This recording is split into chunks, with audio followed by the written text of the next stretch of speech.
Brooke, it seems like it's in a way easier for you to think about these financial matters if you have a goal in mind. So how important is that when you speak to your clients or just people that you teach on these matters, like to think about an end goal? Like how important is that aspect of it?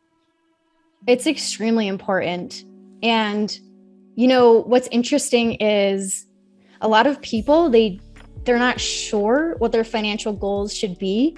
And I kind of trace that back to most of us just haven't put in the intentional time to figure out what it is we really want our lives to look like, right?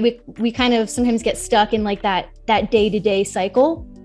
And what I do, it's going to sound kind of funny because I'm a financial coach, but the first thing that I have my new clients do is I send them self-awareness journal prompts.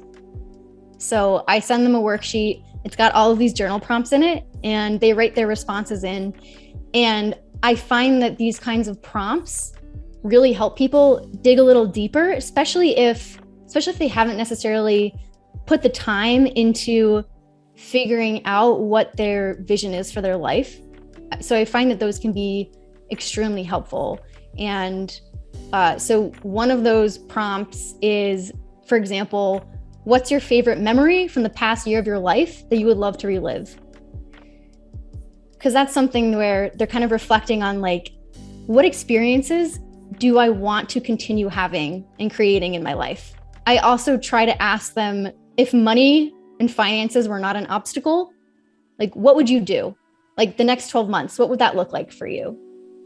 So that they can really start to kind of take the blockers off of their life vision and like just dream a little bit bigger.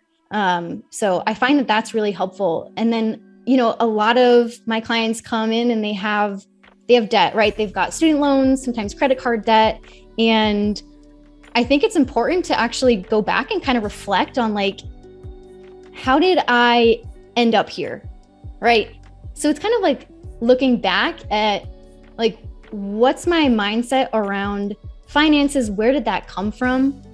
Like, how did my parents or my guardian when I was growing up, how did they treat money and how did they view money? What are some of those snippets of conversations that you might remember overhearing in your childhood?